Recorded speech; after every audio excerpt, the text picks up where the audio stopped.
behind, Lord, you will keep watch over them in the name of Jesus. What will happen that will make us to run helter-skelter, you will never allow to happen. In the name of Jesus, eternal Jehovah God, we bless you. In Jesus' mighty name we pray. In Jesus' mighty name we pray. Praise the Lord. Please, one more time, greet your neighbor. Say, neighbor, good morning.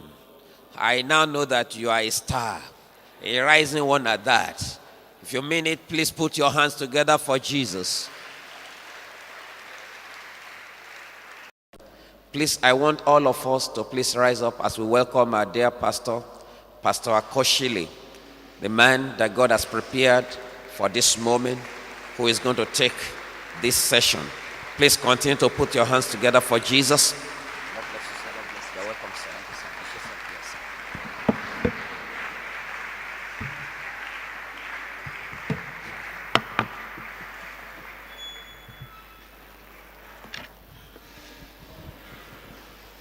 Can we just acknowledge God one more time? Give him all the praises that is due to him. Because he has brought you here not by accident, but for a purpose in your life. Let's give God all the glory and adoration. And let's ask him to have his way. Perfect everything. Let your glory manifest. Let your power reign supreme. Let there be a manifestation of that which you are proposed to do. In the name of Jesus. Heavenly Father, we thank you. Because for anything to happen in any man's life, you have ordained it from heaven. That a day like this will come. It is by your doctrine and by your providence.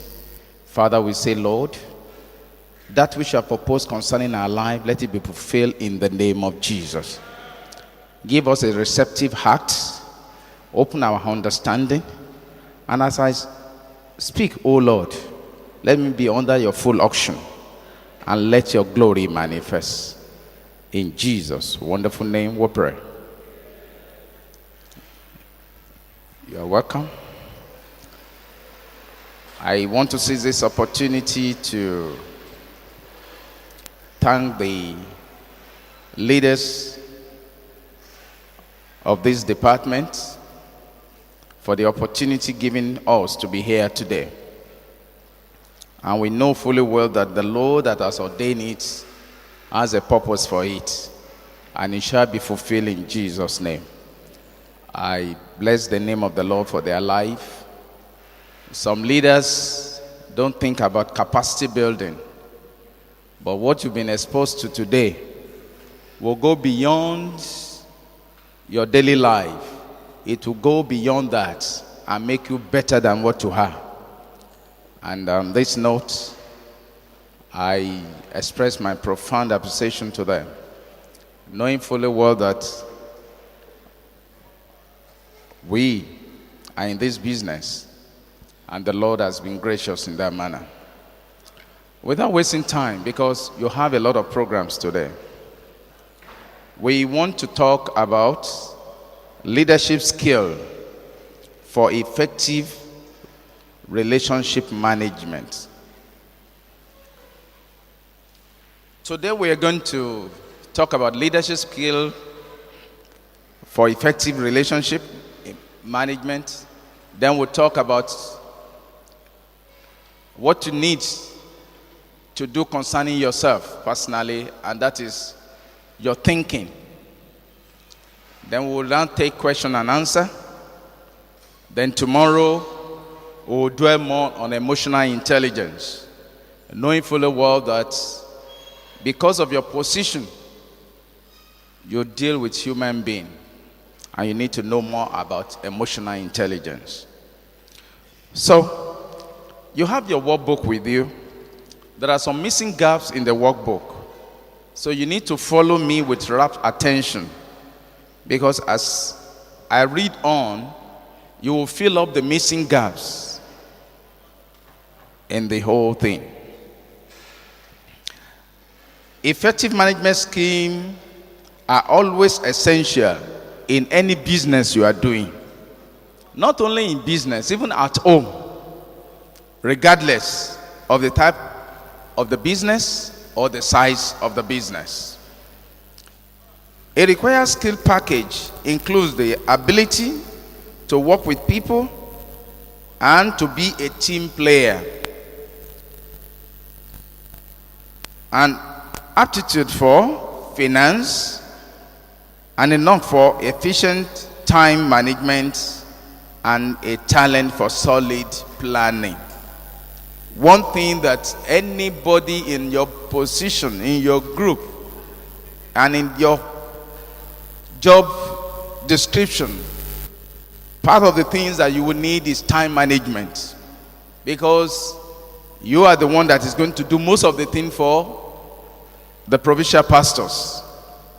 Let's not take one of it. We'll pick 3 out of that one, then we'll go to other skill also.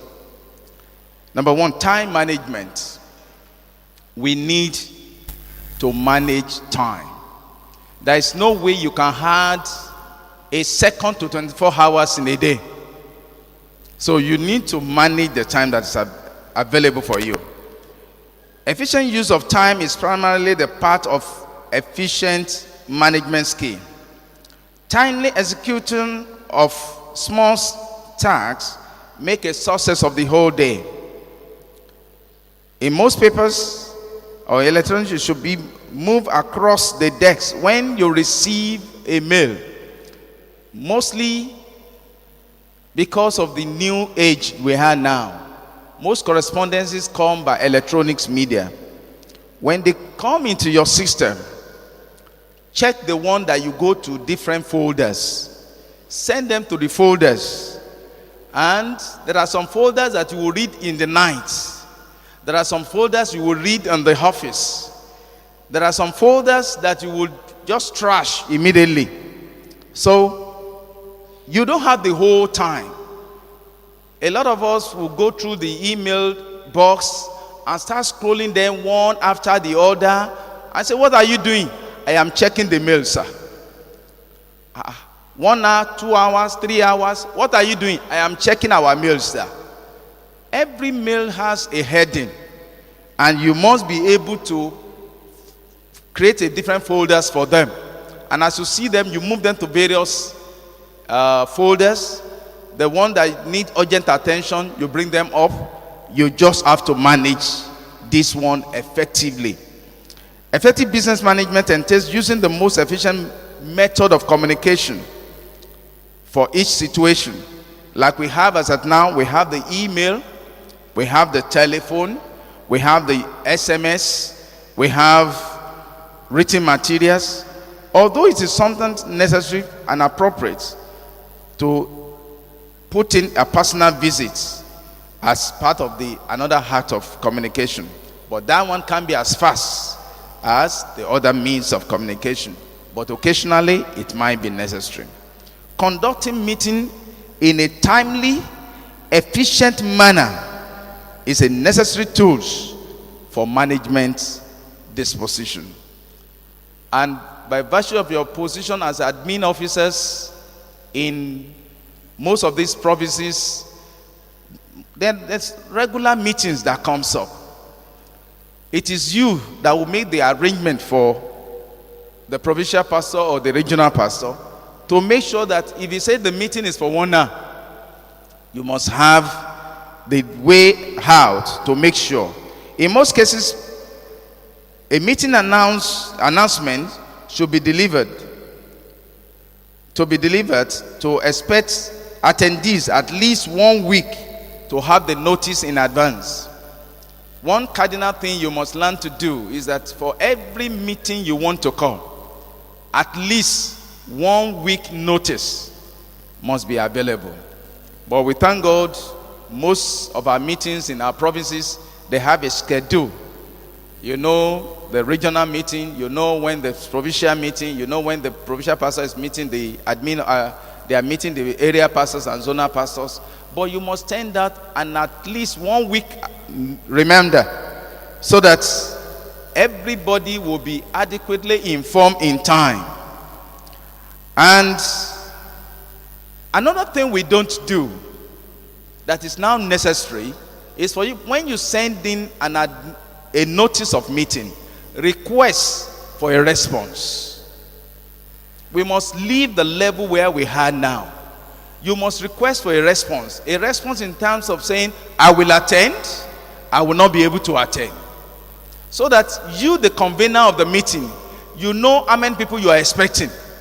Your materials are prepared as to the number of people you are expecting. Many times we roll out some materials, and after the meeting they are there, resources are wasted. There is always something they normally put in invitation in those days. RSVP. I don't know whether any of us have seen it before. You've seen it before. It has a meaning. Répondez s'il vous plaît. It's a French word. Reply if you will attend. And that is what is necessary in all organized meeting. Even provincial meeting, when you want to send it, let the pastor confirm whether it's attending, whether it's not attending. Send him an SMS back to you. Send it to your boss. Then you can go through and know how many pastors are attending. And it makes your meetings to look like the meeting you attend anywhere in the world. So it depends on the packaging you are giving to it. There was a time, there was an instruction in our province for them to take to an action. And because of the complacency that we are used to, we believe that the whole story is still the same. But the whole thing changed. And it has to take the intervention of the provincial pastor for them to have the grace. Things have to change for better. So we need to move as the world is moving. In any meeting now, if you don't confirm that you'll be in the meeting, they will not even put a seat available for you. So that your materials is not prepared. If you know the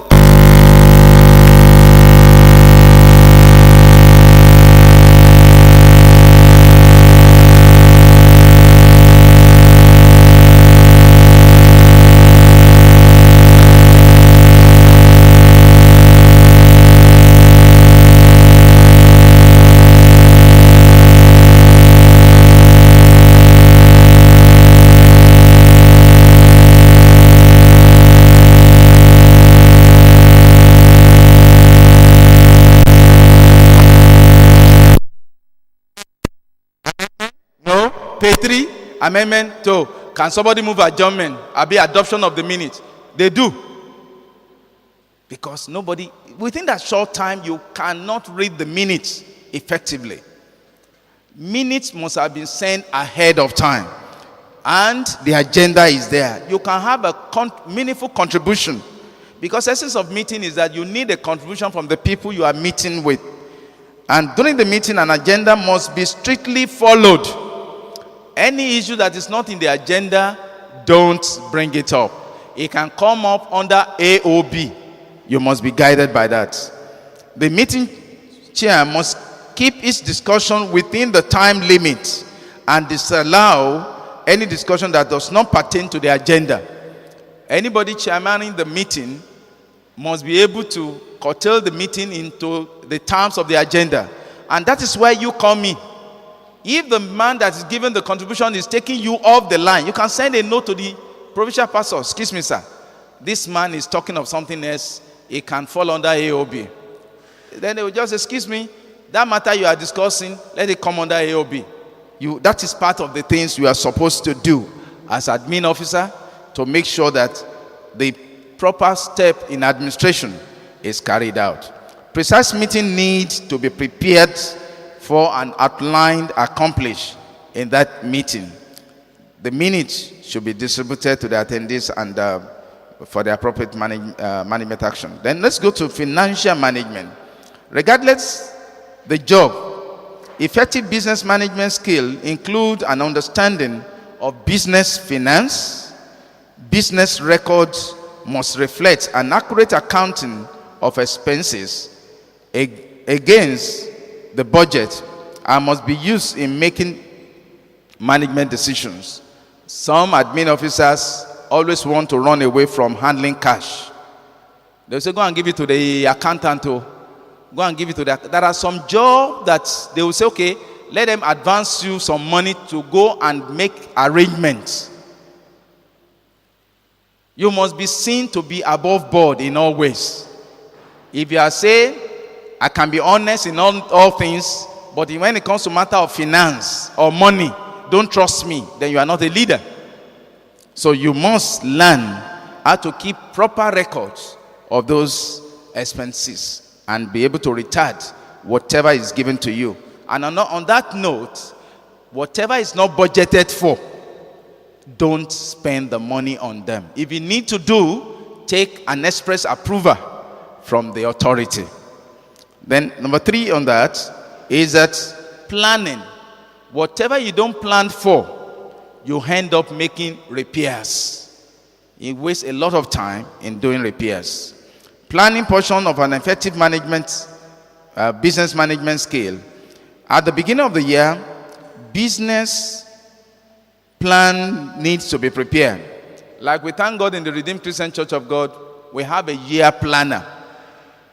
Year planner must be displayed conspicuously for you to see at all time. You either have one beside you on your bed. When you are waking up in the morning, your eyes must be able to go through the details of what is there in the planning. You must have a year planner each month, each day. And you must be able to have this ahead of time. Not that it is only when you get to the office, you are not looking at, who is there? What do we have this month?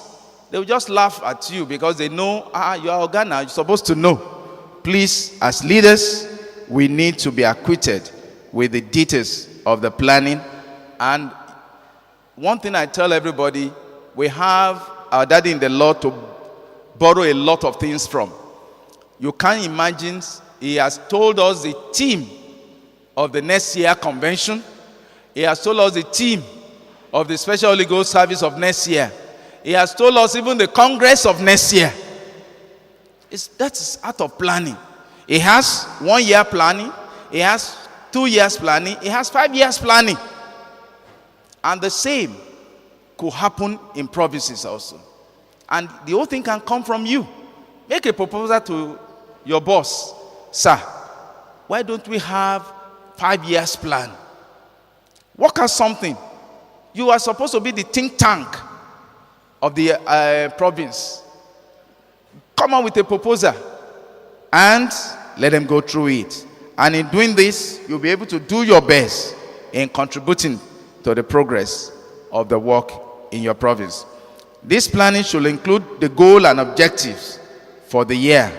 And this plan should be followed in selection of tasks and responsibility. Let's now go to managing relationship. You need to manage relationship.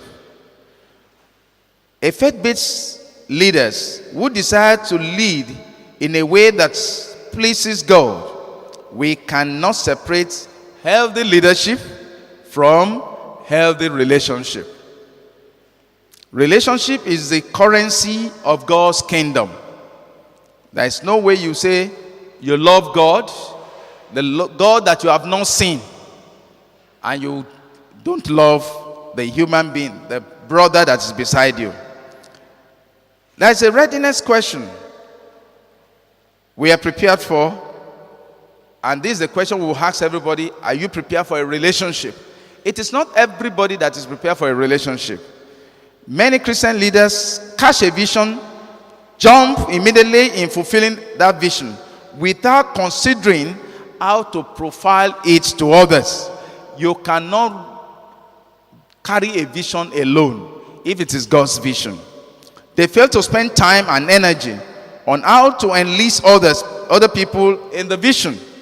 Consequently, many leaders diminish their results, failing in including others by failing to use the good people's skill. You cannot do it alone. 2 good heads are better than 1. Relationship management includes the ability to influence, persuade, or even convince others to adopt a specific course of action. As an internal consultant in most organizations that have been involved, it involves our use of persuasive techniques, presentation and negotiation skill in achieving a desired result at times. A relationship management process ensures that customers' expectations are understood and successfully managed. The same thing about you. People come to province every day for one complaint or the other. Some will tell you the provincial pastors has approved our claim. It is the admin that is sitting on it. They will come. So you need to how to manage the relationship. Not to tell them that, I have pushed it in, just let us continue to pray. Let's continue to pray. The kind of leaders we have now, once the fire enters that place, it doesn't come out in time. I have seen a secretary that said that. Relationship management becomes more important as you assume more professional responsibility. You need skill to build bonds, inspire, influence, and develop others. All the while, you need to open a change, manage conflicts, and establish a teamwork, because you can't do it alone. Want to be a better manager, or you want to be a better co-worker? The business, management, and work relationship teams will help you to develop successful and effective management and leadership skills. The business, management, and work relationship team will make you a person people will want to follow. Let's now take those principles now. We have 13 principles we'll quickly run through. Number one, we'll be very fast because you have the materials, you can have time to go through them again. And if you have any question on any of them, my email address is available. You can mail me and I will give you an answer to any areas that you need clarification. Number one, the lens principle. The lens principle. We know the lens. There are two types of lens, the concave and the convex lens. The lens determines what you are going to see. Who we are determines how we see others. Who we are determines how we see others. This is where the relationship journey starts. Leaders must understand that their perspective on people is determined by who they are themselves, more than any other factor. It is who you are that will determine how you see others. Let's see a scenario here. A traveler wants to enter a city. When he got to the gate of the city, he now asked an old man that is seated in that city. He said, "Excuse me, how do people in this city, how do they behave?" The old man at the gate asked the traveler, "Where you are coming from? People there, how do they behave?" Where I'm coming from, they are horrible, they are hopeless, they cannot be trusted. The old man just told him, the same you are going to find in the city you are going. While he was seated there, another traveler came and asked the same question. What kind of people live in this city? And the old man asked this other traveler, what kind of people live in your own city where you are coming from? He said they are honest, industrious, and friendly. The old man responded, that is exactly how you are going to find people here. It is the way you look at it that you will see it. Let's now see. If I am a trusting person, if I am a trusting, put trust in there. If I am a trusting person, we are now in page 4. I will see others as trustworthy.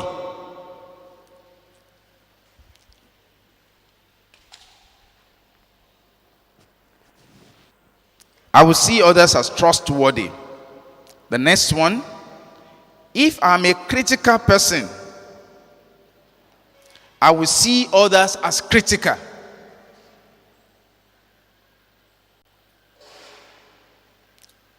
The next one, if I'm a caring person, I will see others as compassionate. If I'm a caring person, I will see others as compassionate.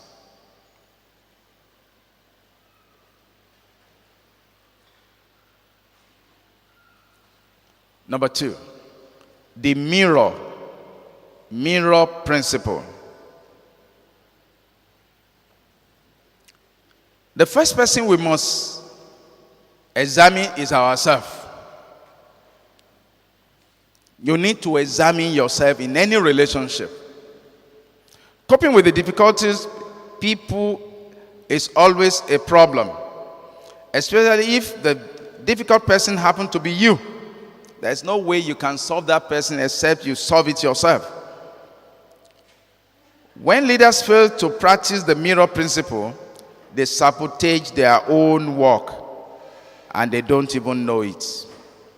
Before elder leaders decide to act, they take a hard look on their own life. They take care of the blind spots and character flaw, knowing that people will reflect their leadership. This is simple, and this is what we call self-leadership. The mirror test. People who are unaware of who they are and what they do often damage relationship. Let's consider the following truths that every leader must understand. Number 1, the first person I must know, put know there, K-N-O-W, is myself. And that's what we call self-awareness. Number 2, the first person I must get along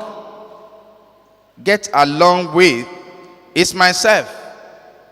And that's what we call self-image. Number 3, the first person to cause me problem, C-A-U-S-E, to cause me problem is myself. That is self-honesty.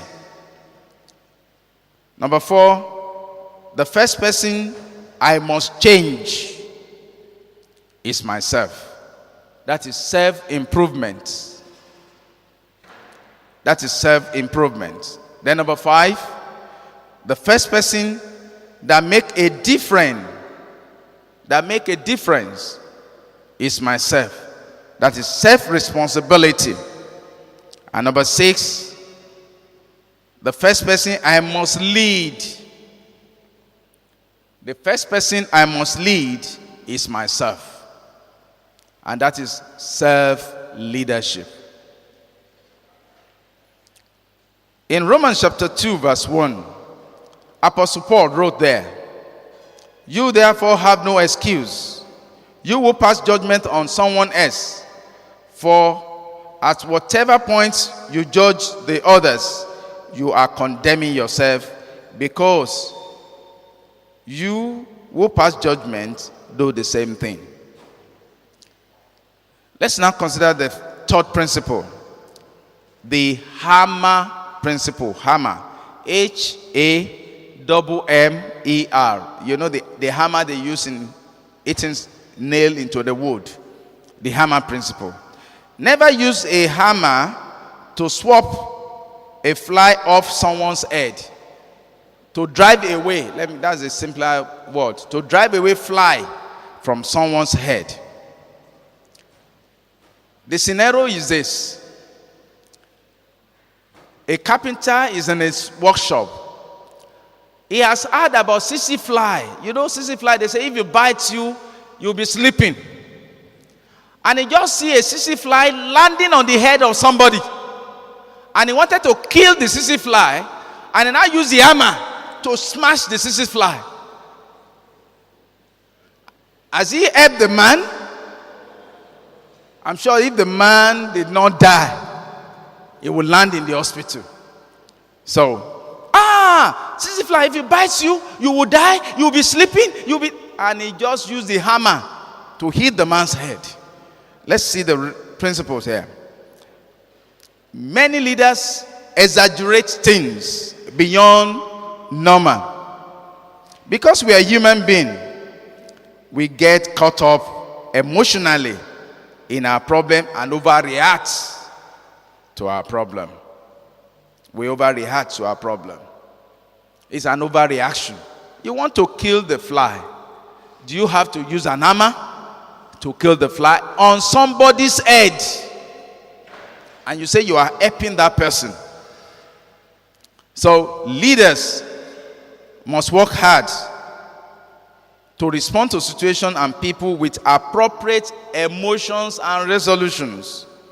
Leaders who are steady, wise, and objective win the trust of others. In fact, leaders who practice this steady behavior have a calming effect on their followership. When leaders fail to practice this, they forfeit some of their influence. Let's see the response of a wise counsel and how to practice this principle. Number one, total picture. Number one, on page 5, total picture. The total picture we are saying here is that before you react at all, you must have the total picture of the scenario. The fly that landed on somebody's head, you must know that if you use the hammer to hit the man's head, the man will likely die. Then two, the fly that you want to chase off does not need an hammer to chase it away. You must have a total picture of the whole scenario before you jump to conclusion. Don't jump to conclusion, but listen to the big picture perspective of the whole thing. It gives you ability to be a good leader. Number two, timing. Your timing reaction matters a lot.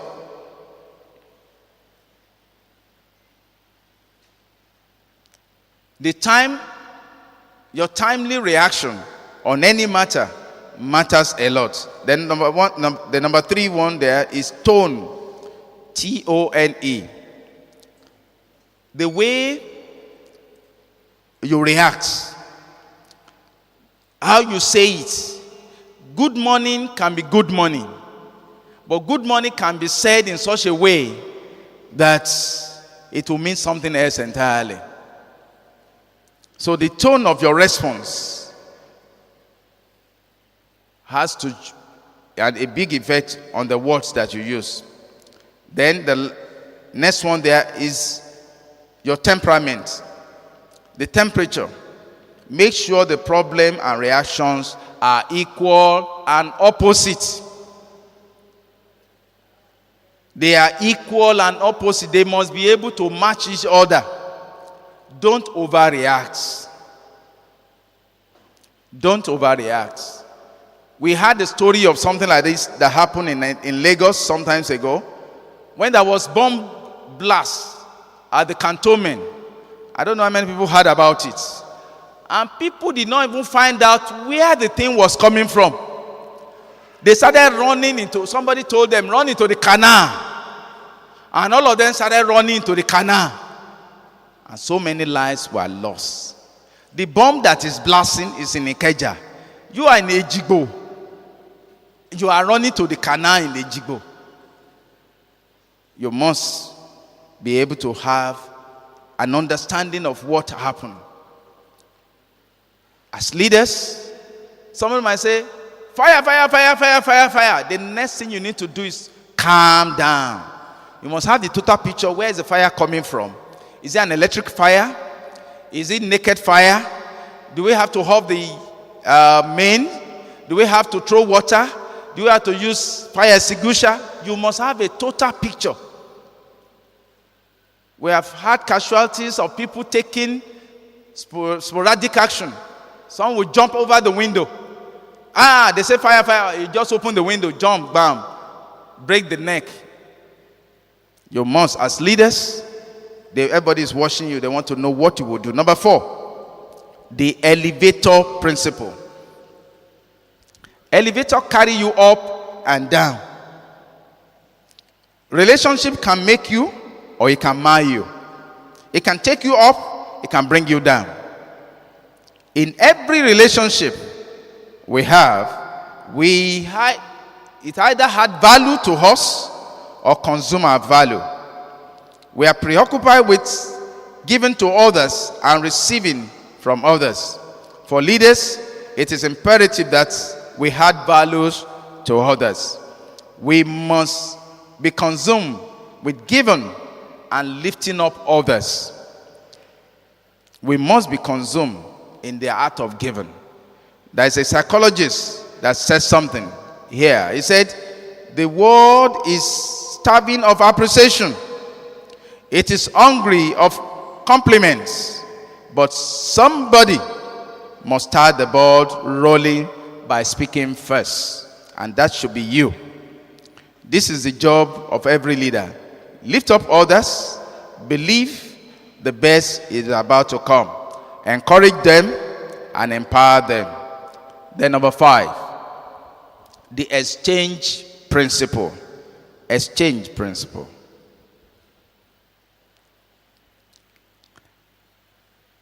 The exchange principle has this to say: instead of putting others in their place, what you need to do is put yourself in the place of others so that you can appreciate how they are feeling. You cannot know me until you start experiencing what I'm experiencing. And that's why I was told that in the northern parts, the Hausa people, if you say something is wrong with you and you want him to use the medicine, the first thing he will ask you, this thing that is doing him now, have you passed through this stage before? If you say yes, then he will listen to you, because it is better for you to have experiences so that you can be able to give. And that's what God allows us to do many a times. You see a lot of us going through some trials, some experiences in life. God has ordained those experiences to keep us as leaders. So that if anybody is passing through that experience, you say, yes, there was a time I went through that, and this is the way out. And they will just be looking at you. You must put yourself in their position. A typical example we have here is an example of our Lord Jesus Christ, who is an ultimate leader. Born in a stable, he never felt he was too important to serve the poor and disabled. In fact, he often eat with them. He eat with them, he visit their houses, and he relate with them very well. He put himself in their place. He walked where they walked, interact in their everyday language, and suffer as they suffer. As we can see in Hebrews chapter 4 verse 15. Why do leaders today fail to practice these acts, putting themselves in the position of the people they are leading? I have had a case when I was told that a boss will go on leave, and the subordinates apply for leave, and he said no, but he cannot afford to miss his own leave. He has to put himself in the position. We naturally do not see ourselves and others in the same perspective. That's the problem. We believe we are not like them. That doesn't work, and that should not be. How do we practice this exchange principle? Let's now see how do we practice this exchange principle.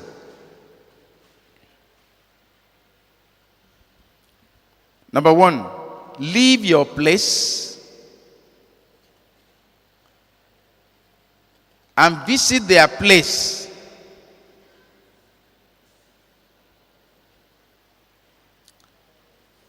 in order to view their viewpoint.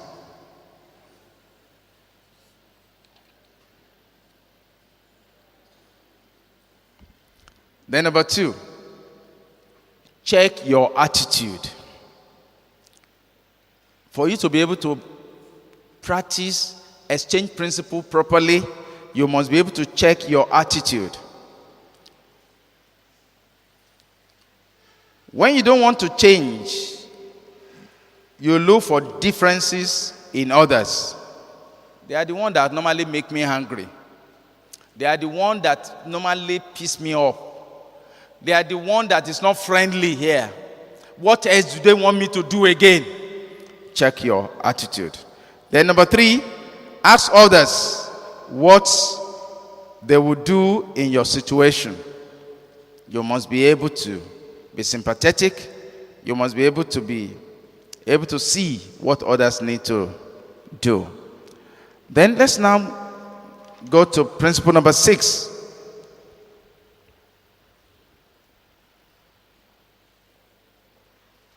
The learning principle. Learning. The learning principle. Learning. The learning principle. Each person that we meet has a potential to teach us something new. Anybody you meet in the course of your life, don't underestimate that person. A wise man has a lot to learn from a fool. A leader has a lot to learn from people. Even if whatever he's saying look as if it is rubbish, listen, you will get the point out of it. Effective leader never stop growing.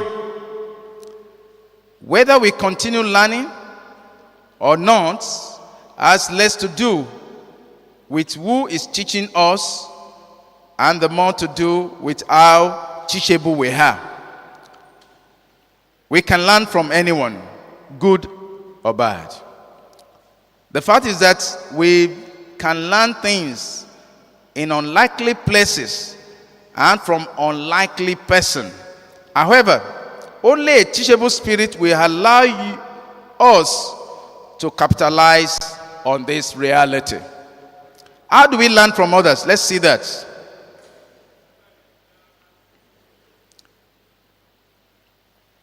It took only a servant to allow Naaman not to miss his miracle. It was a servant, a bloody servant, that told Oga, the man said you should go into dip yourself inside River Jordan. Why don't you do it?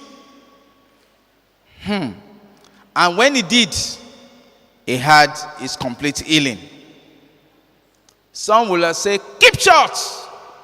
Who is talking when we are talking and you are talking here? Egben Big Bo. But this man listened. It pays to become teachable. And as leaders, you must be able to listen very well. Then how do we put this to practice? You must value people. You must value people. Put people there. When you have value on people, you will appreciate them. Don't think that you have it all. Nobody has a consummate of wisdom. Nobody. When you see anybody, believe that there's 1 or 2 things I need to learn from this person. Then number 2, identify people's uniqueness and strengths. Everybody have a uniqueness. We have our own weakness and we have our own strengths. You must be able to identify the strength of the person within a short time and add that strength to your own. Then the next one, in putting this practice, principle to practice, you must be able to ask question. Ask question. Number 7, the charisma principle. Charisma. CHARISMA. SMA. The charisma principle.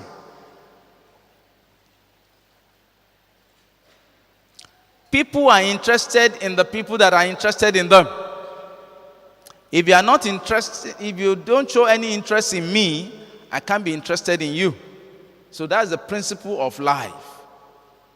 So we need to, in a relationship building, we need to show that we are interested in people around us.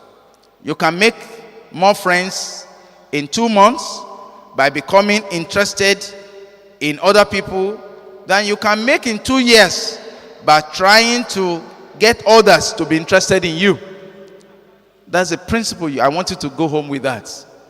If you are selling yourself and you want people to be interested in you, and you just come, I am this, I have this, I have done this, I'm able to do this, I can do this, I can. You are talking, they are listening. Have you bothered to even make a call? How were you? How was your weekend?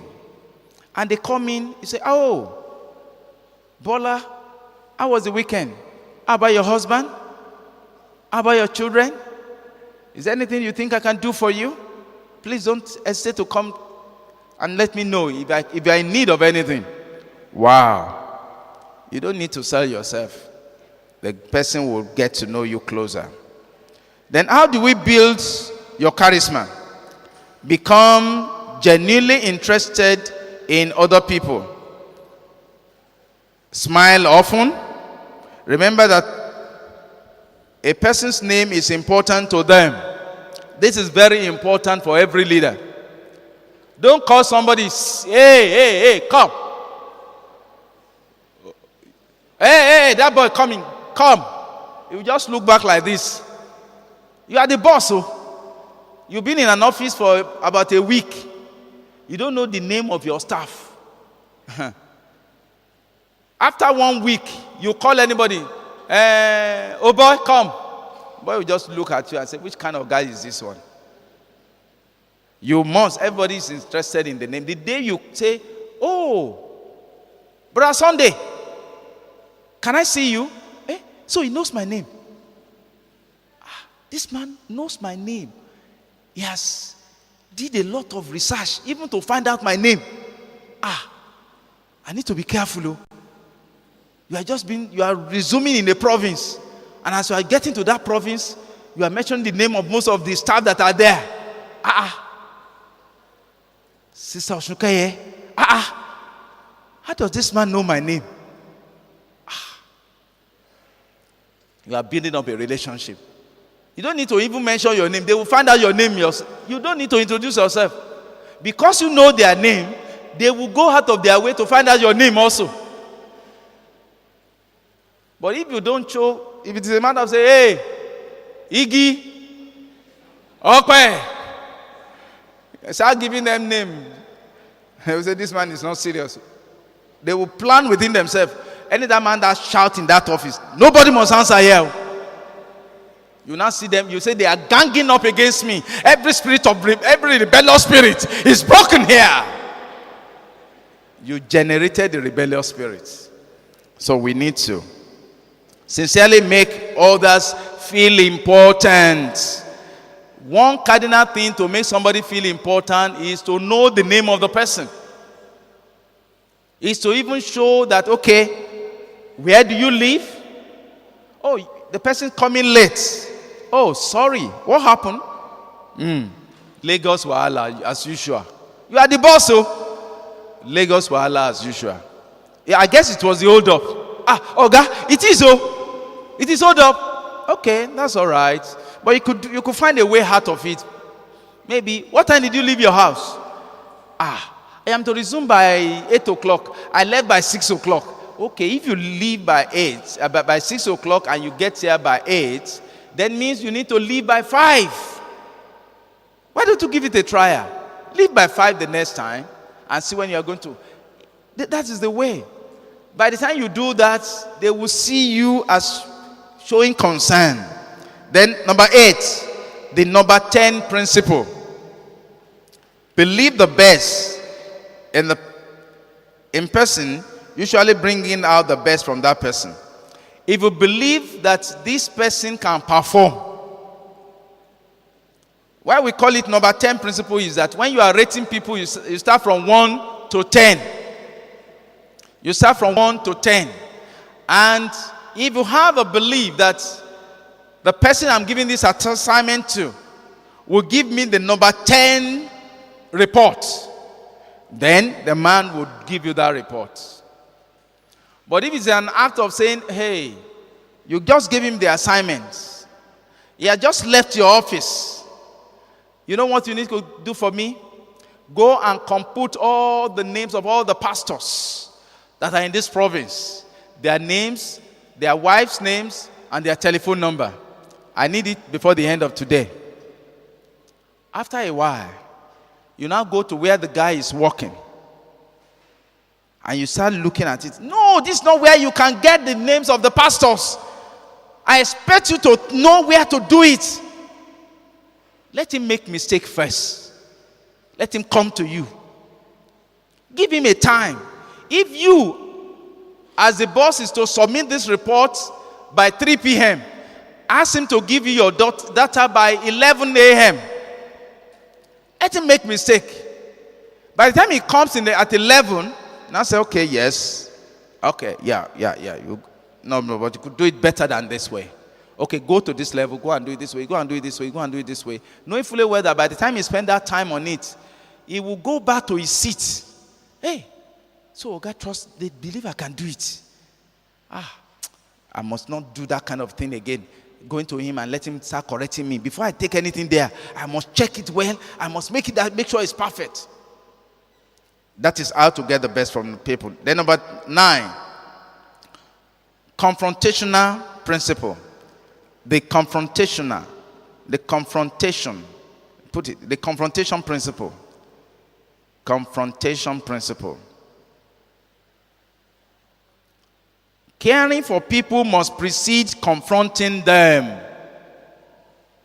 Caring for people must precede confronting them.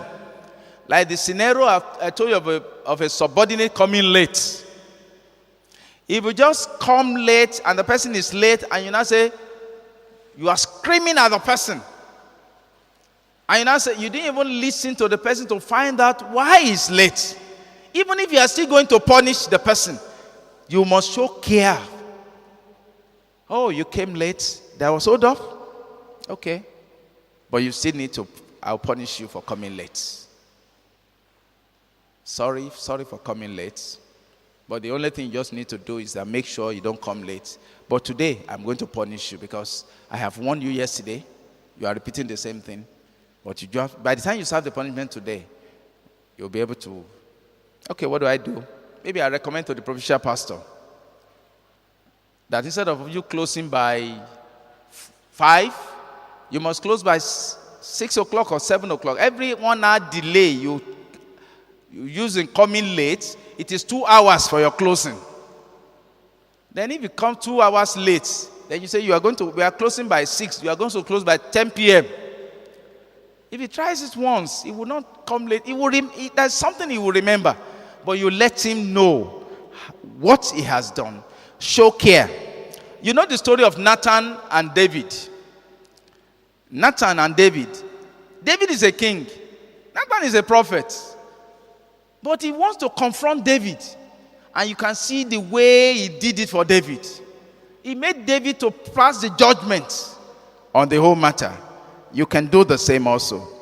Don't be confrontational. But you can show care and still be able to correct. There are some pastors that does not know how to correct their subordinates. Their workers are coming in anytime. Some will come in by 8:30 instead of 7 o'clock. They will say, no. I don't want anybody to disturb me from making heaven. Nobody will make me hungry today. I have come to church to serve my God. If they like, fine. If they don't like, when we get to heaven, everybody is accountable. Everybody will be responsible for his own. If I have told them, you still have a duty of care to mold their life. There's nothing bad in asking them to pick papers around the church. There's nothing bad for asking them to have cutlass and cut the grass. There's nothing bad that, okay, after service, you say, okay, you will be praying for 2 hours for the church. You must be able to instill discipline. And in doing that, you are molding their life better than the way it is. Then number 10, the bedrock principle. Bedrock. That is the foundation of any relationship. And the foundation of any relationship is trust. Trust. If you don't trust, there is no relationship. The moment the husband and wife they have no trust among each other, the marriage has broken down. They are just living together as cohabitants. The moment your boss does not have a trust in you, you better leave that place. Seek for a transfer. Trust is a bedrock of every relationship. And the principle of trust begin with you also. If you trust others, others will trust you. Without trust, you may have employee, but you will not have followers. They'll just say, okay, Ogota. Let me just come here. Let me just do whatever I need to do.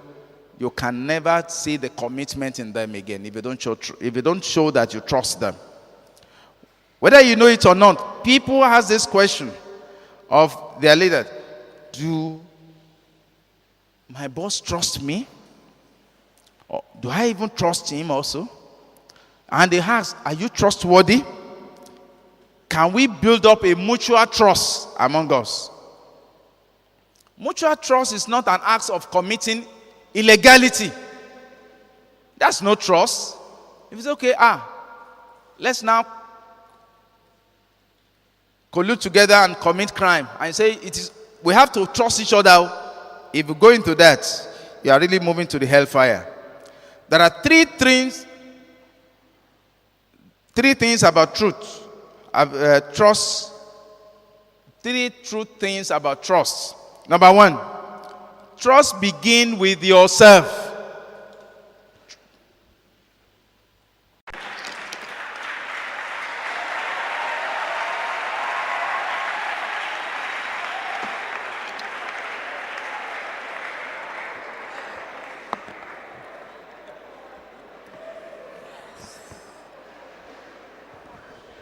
Yes.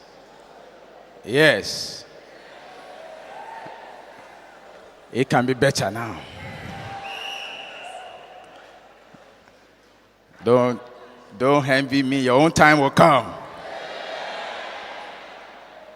I had it twice. Handshake.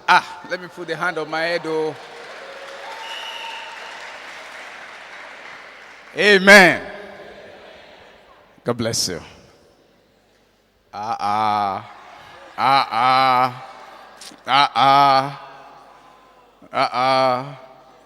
You know what Jesus told the mother of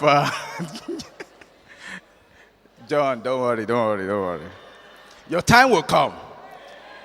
Your time will come. Because if I start with you, there is nobody here that will not want to take the hand again. So we will distract the whole program. Don't worry, the Lord is on his throne. Whatever is due to you will never miss you in Jesus' name. I didn't know of it. They didn't tell me it will happen like this.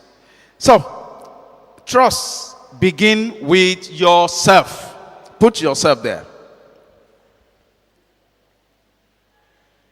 If you are not honest with yourself, you will not be capable of honesty with others. Self-deception is the enemy of relationship. Because a trusting and trustworthy person, and become a trusting and trustworthy person, it will make an impact on others. The moment you become a trustworthy person, it makes an impact on others. What we are saying here is this: if you are deceiving people, the relationship cannot last. Even in our social relationship, if we base the relationship on falsehood, and that is why we appeal to all our sisters when they want to get married, don't rush into marriage. Shine your eye. Don't let any man deceive you. The heart of man is wicked. Who can discern it? It takes the grace of God. You will not fall into wrong hand in the name of Jesus. Some will tell you so many things before the marriage, and after the marriage you see them changing, and you just want to imagine, should that happen among Christians? We have seen it happening among Christians. They change, and some things you don't know about them, you are just getting to know it. So, self-deception, and they will say, how can you trust one another? If it gets to the level that the phone of your husband rings, and your husband needs to go to the toilet to attend to the phone call, tell him, sir, we are husband and wife. They say the two shall be one. Except if he doesn't want to bother you, he will say, okay, don't pick my phone. But if it gets to the level that you want to sleep, you are putting your phone under your pillow. As it happened among men, it happened among women also. And that is the time when you now see a man will say, is it market you say you are coming from? Where is that market you say you have gone? How long does it take to come from the market to this place? The moment questions are coming up like that, trust is no longer there.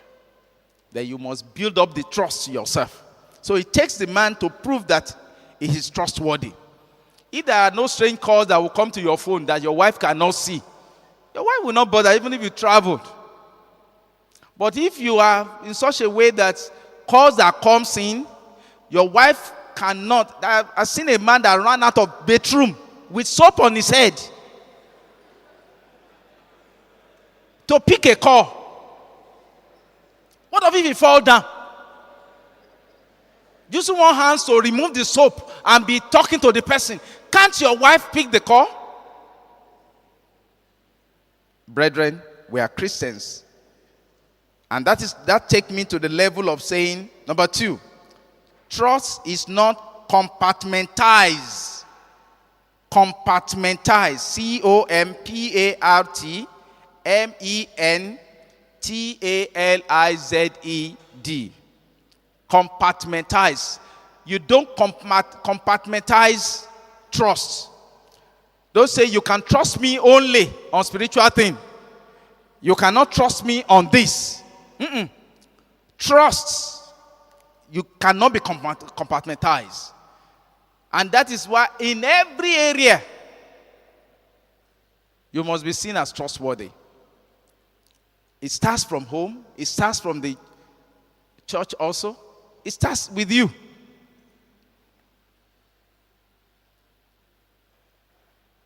We have seen cases where the provincial pastor will go on visit, and the admin officer is the one that is close to the provincial pastor. As people are blessing the man of God can't be carrying the whole thing, and just giving it to the admin, only to discover that half of that thing is what is accounted for. Are you expecting the provincial pastor to be now remembering all the... It was only when those people now said, Daddy, share mind the kokere. And I said, that envelope I saw, I didn't see anything from your own parish. It shouldn't get to that level, please. You must be trustworthy and at all times. Then number 3, trust work like a bank account. Trust work like a bank account. It is only what you put in that you get out of it. If you don't put in trust into a relationship, you cannot get trust out of it. So we must keep depositing if we want the account to grow. As leaders, hand trust. It is like having change in our pocket. This help a leader when adversity comes. People immediately trust them. Then number 11, the gardening principle. Gardening principle. GARDENING. The gardening principle.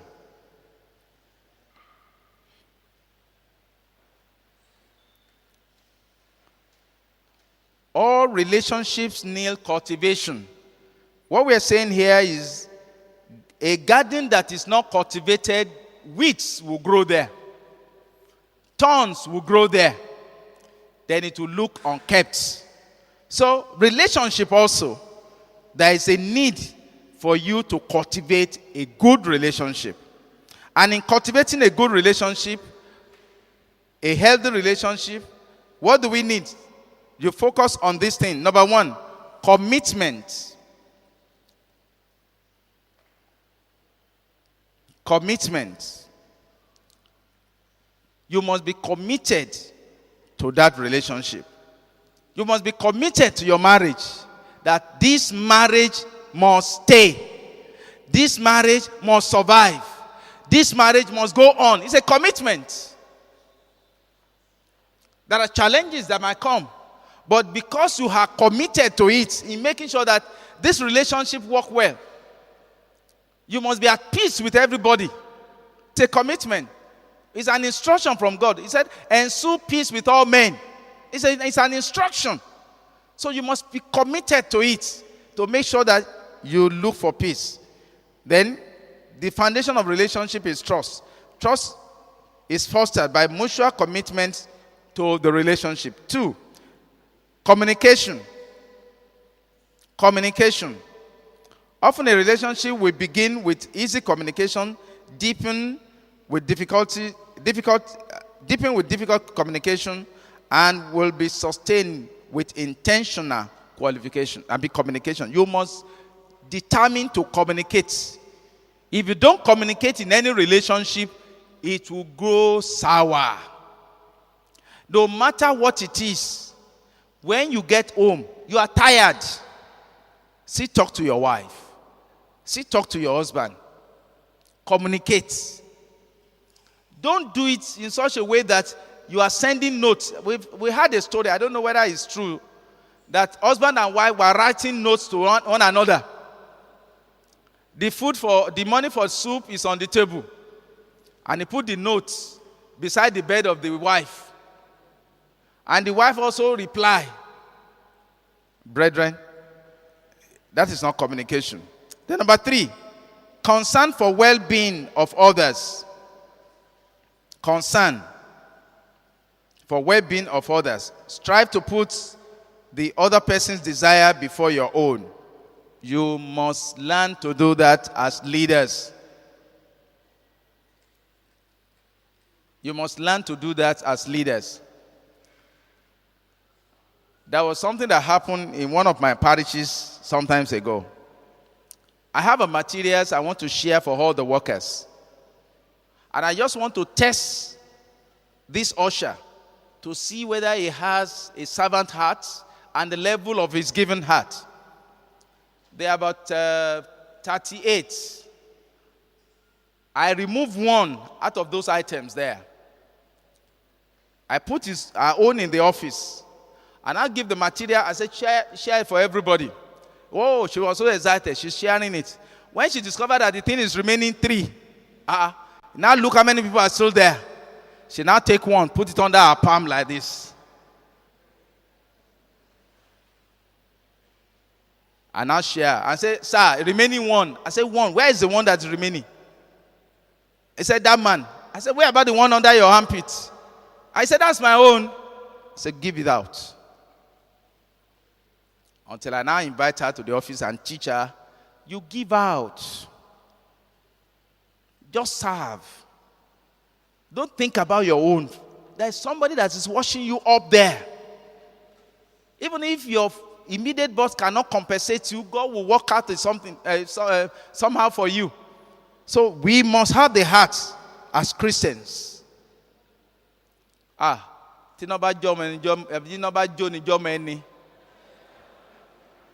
that is not in the Bible. Some will say, love your neighbor as yourself. Love your neighbor.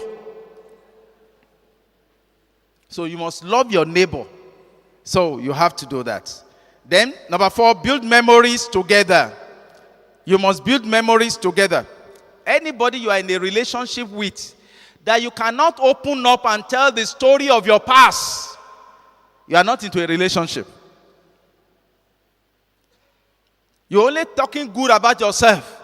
I really enjoy being born again. It was wonderful. God has been so gracious to me. God has been merciful. Whereas the other one will tell you that there was a time I was carrying girls. If not for God that delivered me, then you are just listening. You didn't say anything, whether you ever carry girl, whether you ever drink, whether you ever did. No, you are just pretending as a saying that ever since you are born, you have never done anything wrong. And you are just listening to that man. Hey, so you are like that before. Now wow. So you did all that? Are you sure you have left it now? Okay. Tell about your own also. Talk about your own. The moment you cannot share memories together, it is only one-sided, the relationship. Because next time the man will not tell you anything again. Hey, you don't have a past. Everybody has his own past. And that's what makes us a Christian. Then, number 5, experience growth together. In any relationship, you must experience growth together. Our daddy in the Lord has taught us this so many times. If you're a pastor, make sure your wife is growing with you. Send your wife to Bible college. If don't, make sure you are the only one reading. Because sometimes you become a provincial pastor. And your wife will be, what will she be? And she will need to prepare. They say, Mommy, good women are having program. Come and present paper. Then the mommy now get to me and say, Daddy, they say I should come and prepare paper. Where do I start from? What you are supposed to have done, you will start making a crash program. You won't be able to sleep, because you must prepare the thing, read it to your wife, let your wife recite it to you, practice and practice and practice till they break. But you just have to make sure you grow together. Grow together with your wife. Then number 12, the patience principle. A leader must learn how to be patient. Though a journey with others is slower than a journey alone. If you are journeying with other people, it is slower. But a journey with others go farther than a journey alone. The person that you will need to wait for when you get to your destination, why don't you go along with the person? So you need to exercise patience as leaders. Don't say yes. If they don't catch up with us, we will go. Go. And when you now get there, you now discover that you need to wait extra 1 hour for the person that you have left. Then what is the point? So the same thing about relationship. You must, and that's why husband and wife, if you are a fast walker, the moment you get married, you reduce your pace. If you are a slow walker and you get married to a faster walker, you walk up faster also. You must be able to be together and blend. Then, those of you who need it most inclined to cultivate an habit of patience. There are some people that are very, very impatient. And we know the problem with Saul, what caused him for not being patient. He was to wait for the man of God for a sacrifice. He said, I've waited. He was now rationalizing the whole thing. We need to be patient. Don't get to a function, your parish pastor or your area pastor has not delegated the power to you. And you now get there, they said, we need to do something. Yes. We've been waiting for the area pastor. He has not come. Yes. What is it? Let me do it, Ojare. You need to. As leaders, you don't do that. Every relationship has a potential of win-win. So it is when you exercise patience that you can allow that person, if you are winning and your wife is winning, that's the joy of both of you. Not that, it's only daddy. Mommy, you don't have to. Anybody that is a subordinate, make sure you drag them along. It takes time, but it builds up a strong relationship. Put yourself in the position of others. Be sensitive to their feeling. Remember that everyone has problems. Acknowledge that you are not perfect. Never forget the relationship that could be a moment that could be a bit difficult. Then the potential of win-win, we must create the synergy for you to win at all times. Then number 13, the boomerang principle. The boomerang principle is whatever you throw to others will definitely come back to you. We know the boomerang.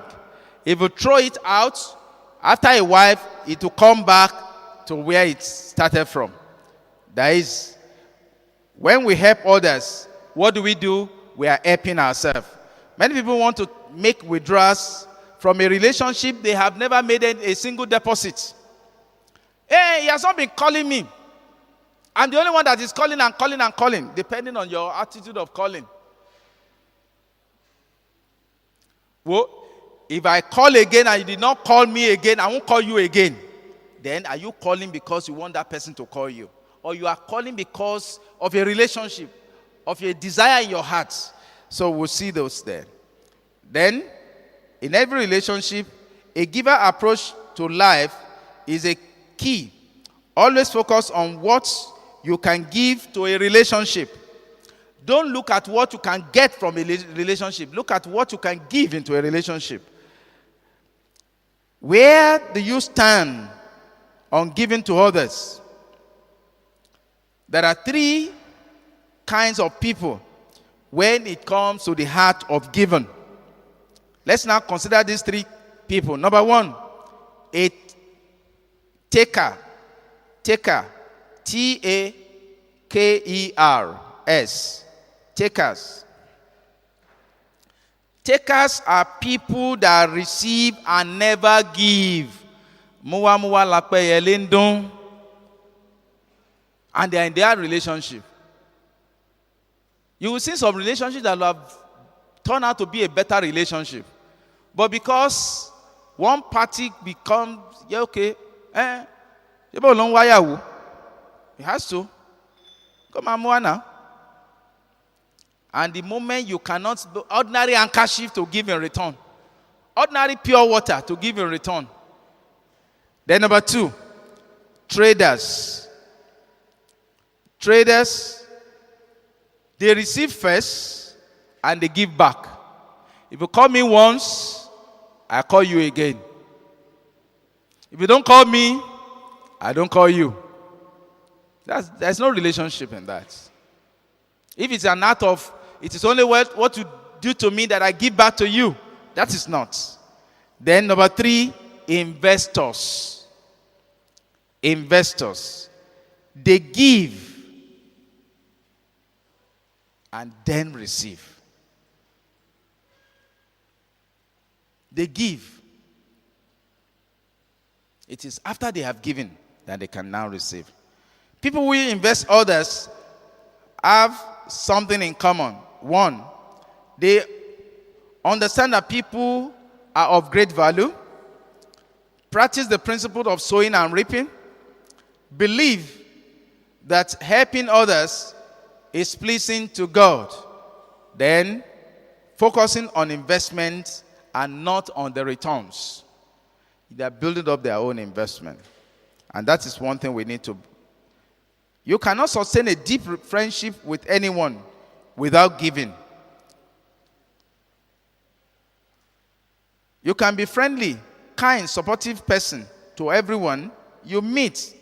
You can treat every person as an individual, not simply a contact, or a name on the list, there are 3 keys to the process of boomerang development. Number 1, develop knowledge about people. Develop knowledge, put knowledge there. Develop knowledge about people. Learn as much as possible about different personality traits. You must learn that personality traits. You must be able to know whether the person you are relating with is a melancholy person, whether it's a sanguine person, whether it's a choleric person, whether it's a phlegmatic person. You must study that. Everybody, because your activity is behavioral.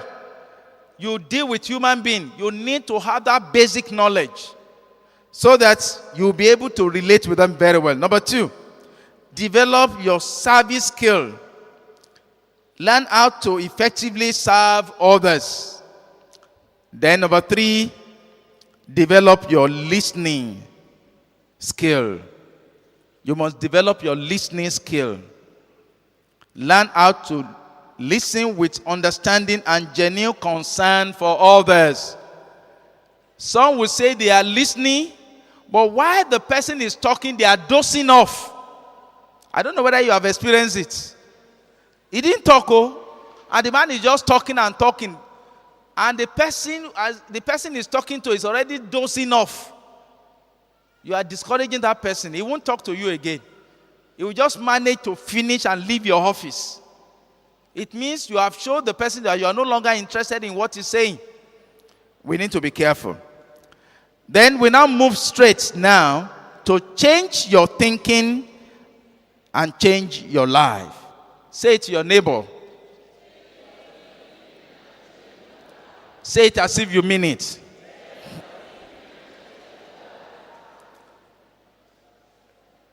Let's see what is in Proverbs 23 verse 7 here. He said, for as he thinketh in his heart, so he is. Whatever you think in your heart comes to life. And this is why this is very important for you. Whatever thinking you conceive manifests. The way you see things come to reality. Understand the value of good thinking. Put good there.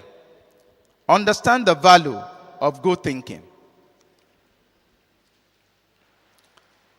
This teaching is an extract from the book of John Maxwell, one of the leaders in the leadership teaching, Thinking for a Change by John Maxwell. If you are willing to change your thinking, you can change your feeling. If you are willing to change your feeling, you can change your action. And changing your action based on good thinking, which can change your life. Good thinking, which can change your life. It suggests several reasons why good thinking is valuable. Number 1, good thinking creates the foundation for a good result. It creates the foundation for good results.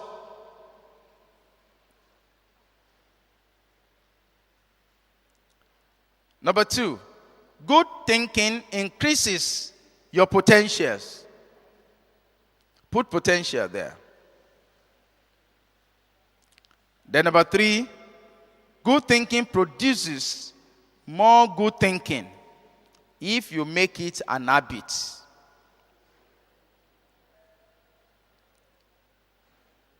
Good thinking produces a good thinking if you make it an habit. Brethren, thinking is an act which you just have to develop. If I ask everybody to close their eyes for 2 minutes, and I ask you, what are you thinking about? As at that time, within that 2 minutes, some people's mind are still wandering from where they came from, the conference they are into, what are we going to do in this conference, where are they taking us to. It has not been able to arrest the mind. The mind is still wandering about. And thinking is an act of meditation. And that is why every Christian must develop the art of thinking, because that's what we call quiet time. You must have a time when you have finished studying the scripture, when you have prayed, and you can sit for 2-3 minutes and see whether you can receive an inspiration from God. But that vital aspect of it, we don't do it. It's a quiet time. Okay, I study my Bible, I finish that. Okay, time is against me. Let me quickly rush out. You have missed it. You can do your quiet time between 1 a.m. to 2 a.m. If you believe that's the best time when your children will be asleep, everybody in the house is asleep. You can have the best of the quiet time you need. For you to think very well, you need the quietness of an environment. You must be a good thinker. If you are not a good thinker, you cannot get to where you want to get to. So you must cultivate the habit of thinking. It's a culture you must develop within yourself. And let's see. Achieving your potentials as a leader comes from making progressive, and progress is often just one idea way. Thinking is about creating a never-ending army of ideas capable of achieving almost anything.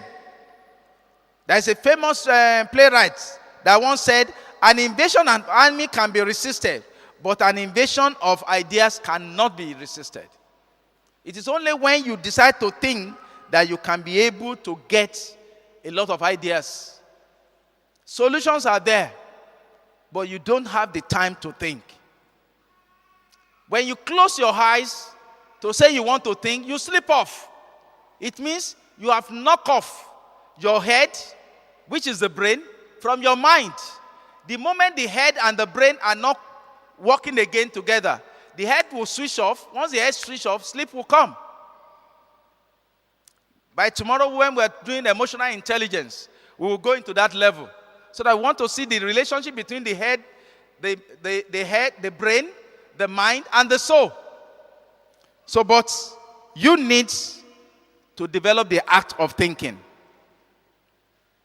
And as admin officers, you must be able to think more for your boss.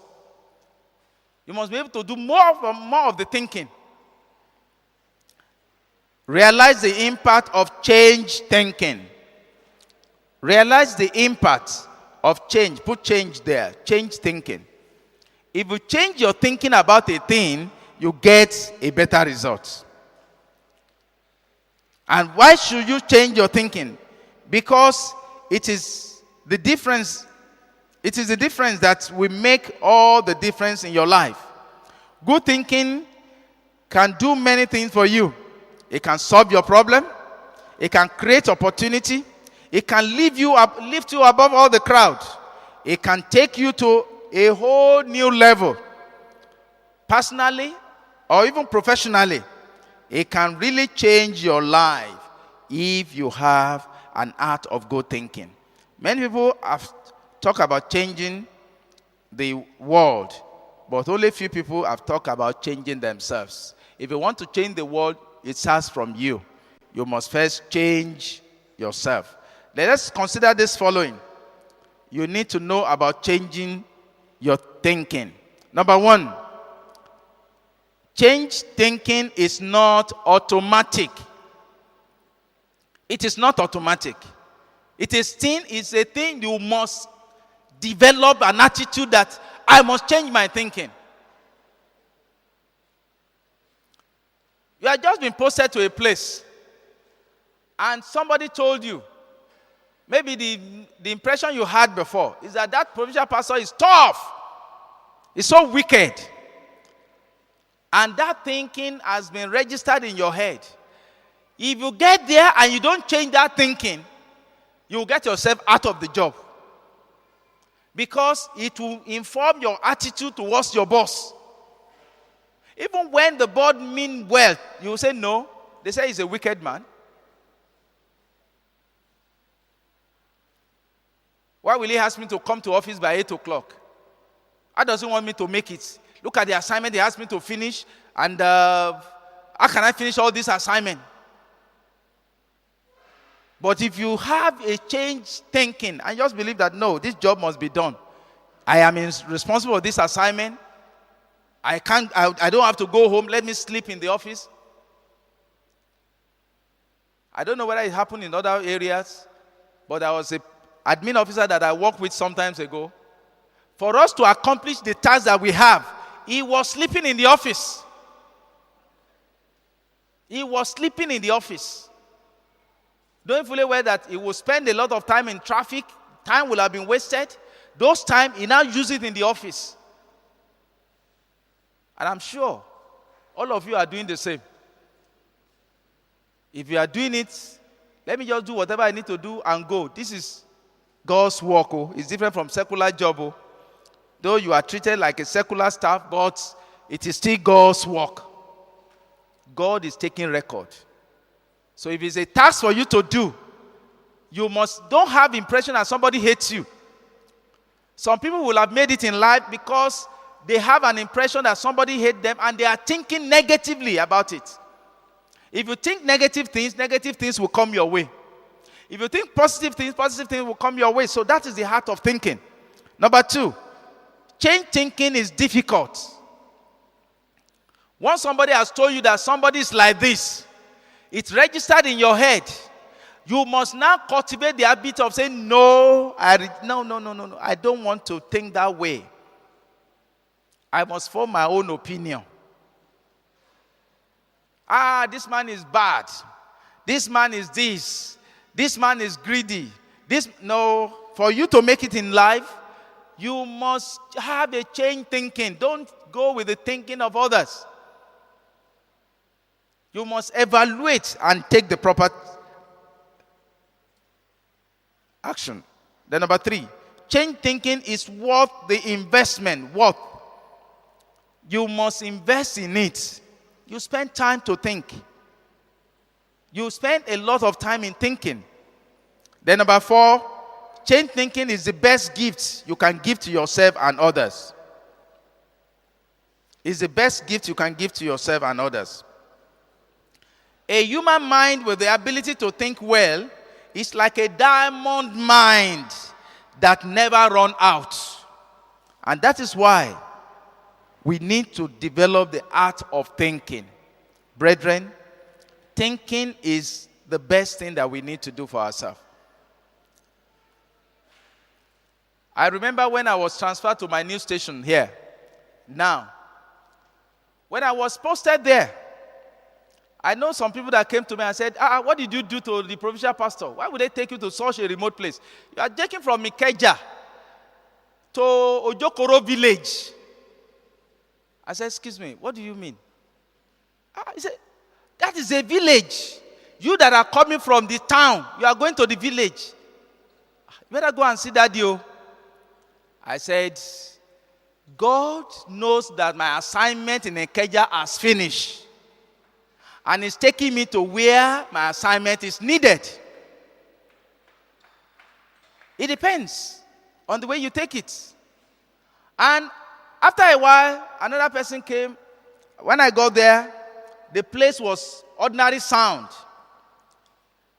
There was no ceiling. I got there. My boss said, I have to change you to where it's supposed to be. I said, if you could get it changed, no problem. Because I was first posted to somewhere else. And I was posted there. I said, the Lord that did that one will do here also. It depends on your thinking. I got there. I did not think it was a punishment. If you see the place today, it has been transformed as it was supposed to be in those days. So it depends on your thinking. We have roofed the place. We have tied the floor. We have changed everything there. So, but if I have the impression that, I don't know what I've done to Baba, but anytime I see Baba, I used to greet Baba. And I start building on that attitude. And I just cultivating it. Even if I see Baba coming this way, I turn my back. That wicked man. He took me away from Ikeja. Took me to Yojokoro village. But that is God for you. You must have an attitude of positive thinking. That wherever you are going, some of you that are posted out, because they post some people out, some will lament and say, what did I do to Pastor Rotimi? Why will they put my name to be posted to this area? This is a new province.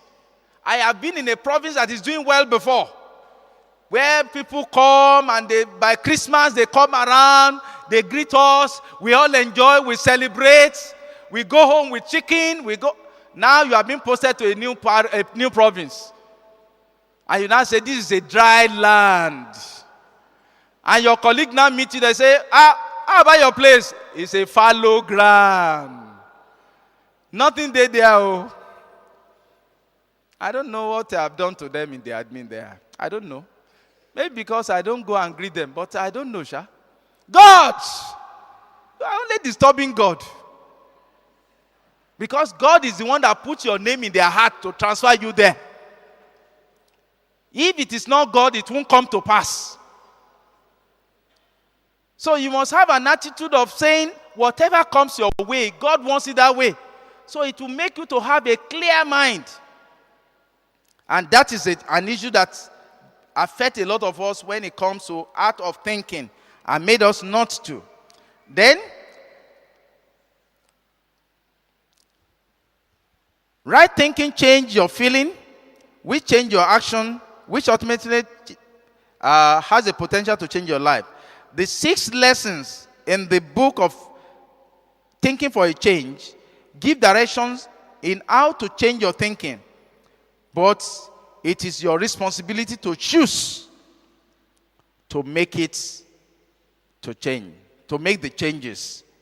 Here are the progression. Let's take it one after the other. Number 1, change your thinking, change your beliefs. Changing your thinking, change your belief. Number 2, changing your beliefs, change your expectations. Changing your expectations, change your attitude. Changing your attitude, change your behavior. Changing your behavior, change your performance. And changing your performance, change your life. We will say it together. We'll take from 1 up to 6. 1 to go.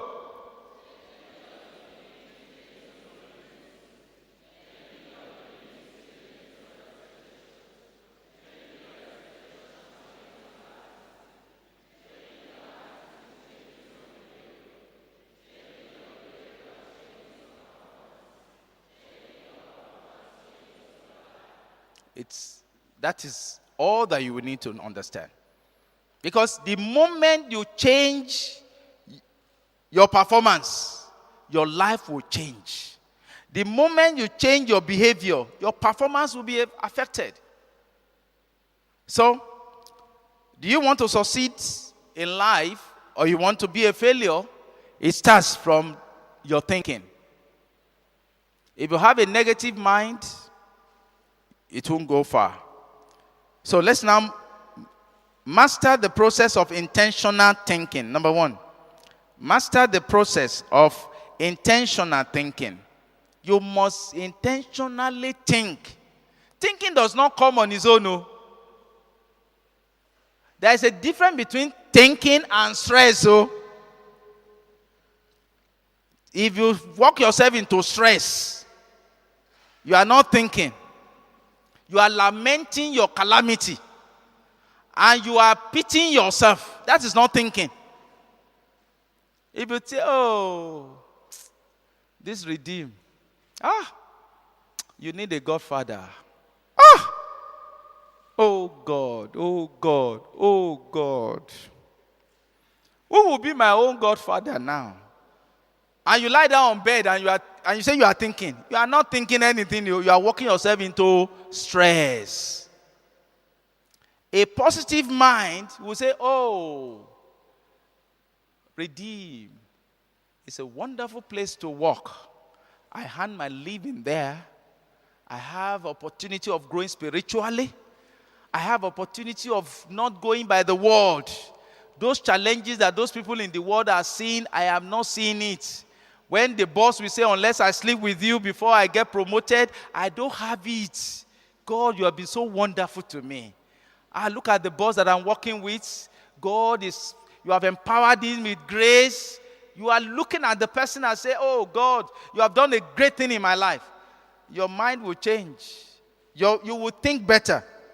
Then you must, for you to get the thinking intentional, number one, you must find a place to think your thought. You must find a place, number one, find a place to think your thoughts. You must find a place.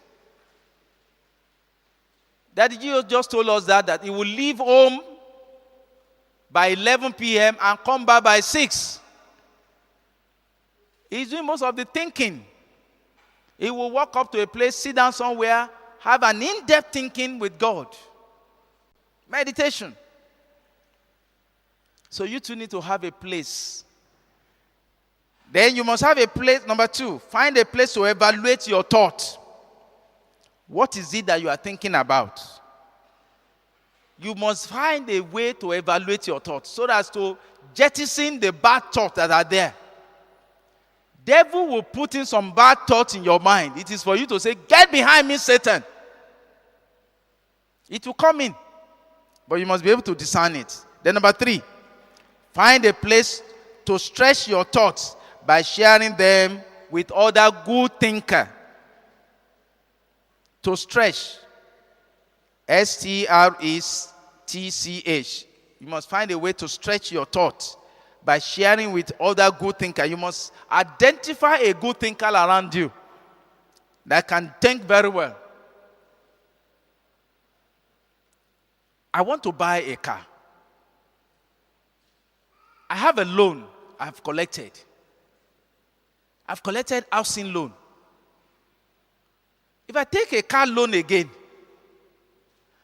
the total deduction will be heavy on my account. I'll be left with nothing to take home. What do I do? That's a food for thought. Then you cannot get a good thinker. Please, I have this in my mind. Can you help me think which way, how do I go about it? And if it's a good thinker, I can come out and say, okay, you know what? You will finish your housing loan, your rent loan. That's in about a few months' time. Wait. Then don't take that one. Start saving whatever is left now. Then by the time you are picking that one, you can add to it. There's always time for everything. You can't do everything the same time. The person will come up with a solution for you if he's able to think, because he will have thought about it in such a way that what will happen if you take this additional loan and you are not able to meet your commitment at home and you are not able to meet your challenges, then it will make it to be imbalanced. So you just have to find somebody who could think with you. Number 4, find a place to put your thought into action. There is a way you need to put your thought into action. Then, another thing we need to do now is that we must be able to acquire a big picture of our thinking. Any thinking that you want to do, you must acquire a big picture of it. Because a big picture, like I told you, to have the holistic idea of what you are thinking about. And a big picture thinker thinks far than every other person. Our Daddy Gio is a typical example of a big picture thinker. Because how can somebody be telling us that the new auditorium that we have now is for children and we are going to another one? That's a big dream. And it takes somebody who has a big heart to be able to think big that way. So we'll get there in Jesus' name. Why should we become a big picture thinker? Number 1, a big picture thinker allows you to lead It allows you to lead. Number 2, a big picture thinker keeps you on target. A big picture thinker keeps you on target. Then, number 3, a big picture thinker promotes teamwork. Number 4, a big picture thinker allows you to see what others see.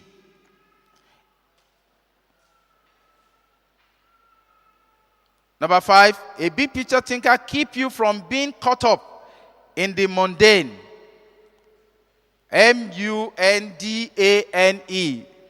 in the irrelevances.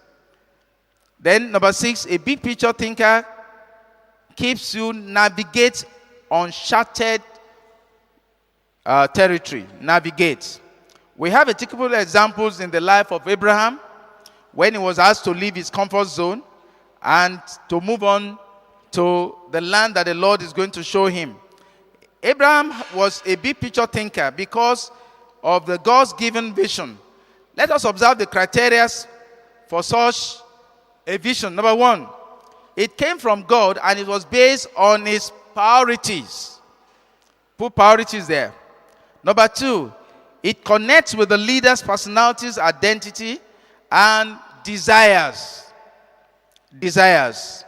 Number 3, it will give the leader influence to live in the lives of others. It will give the leaders influence in the lives of others. Influence there. Number 4, it will be bigger than the leaders ever dreamed possible. We are a big picture thinker. Then, number 5, it will have impact beyond your lifetime, beyond your lifetime. It go beyond you. Then, number 6, it will have an eternal value. Eternal. We have another example in the Bible of a failure in the thinking arena. That is Esau. Esau failed to see the big picture. He does not see what is the benefit of the firstborn. He does not see what is in inheritance. He said, okay, you want the inheritance, take it now and give me the porridge. He exaggerated the situation he was at that time, that he was about to die. Can anybody die of not eating the lunch meal? No. Some of the observations about Esau and his nearsightedness, that is short-sightedness. He lives for the moment. Put moment there. He lives for the moment. Number 2, he gives up the ultimate in order to gain the immediate. We will not do that in Jesus' name. He gives us the ultimate to gain the immediate. Number 3, he was easily deceived by his desire. Then, number 4, self-gratification controlled him. That shall not be our portion in Jesus' name. But we have another positive case of another big picture thinker. That is David. David had the picture, had the mind of the kind of temple he's going to build. Even though the Lord told him that he will not be the one that will build it. But he keep on preparing for this. He has a picture. He has the master picture of the temple that the Lord has asked him to build. That picture is in his mind. And let's see what David saw. Number 1, pass their own future to generation that follow. David was able to pass everything to his generation.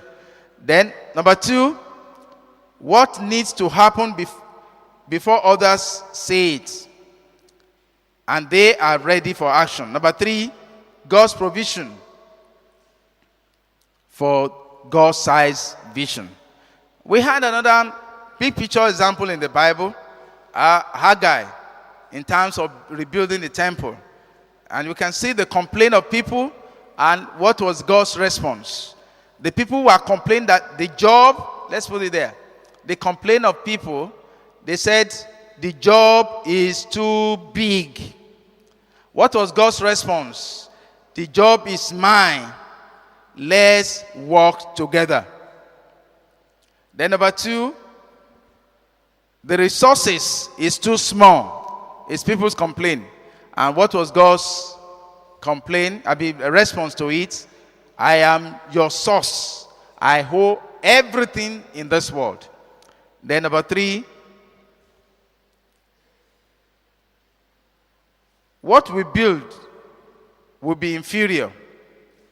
That is what is in their mind. But what was God's response?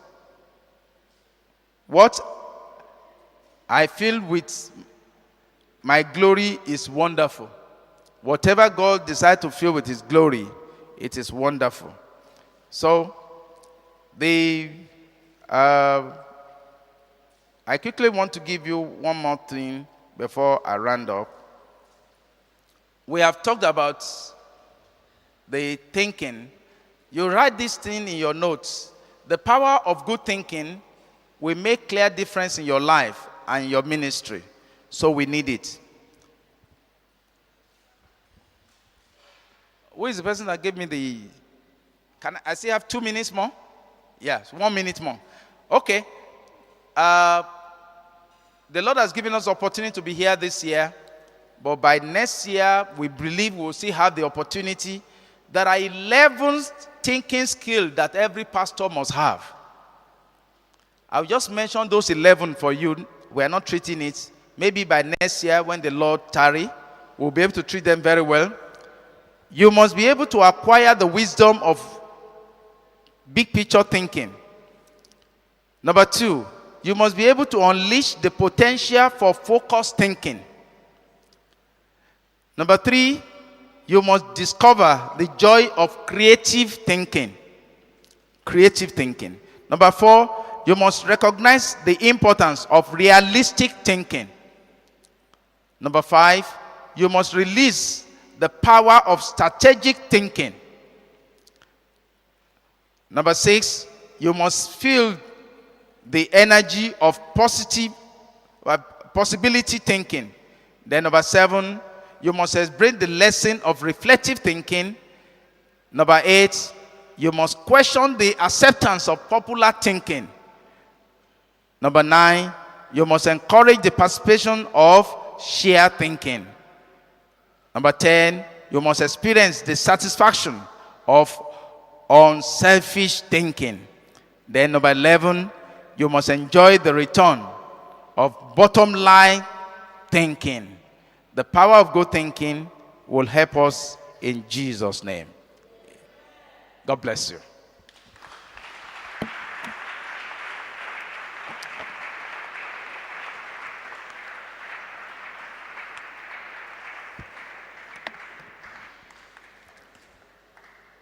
Yes, let me just take questions now because I know you might have 1 or 2 questions.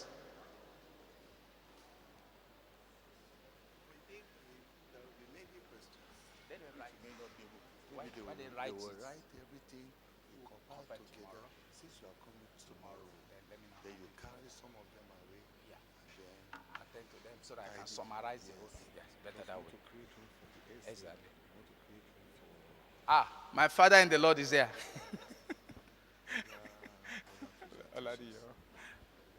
Let's put our hands together for Pastor John AKOSILE. It's been a very, very rich and informative session. Do you enjoy it at all? Praise the Lord.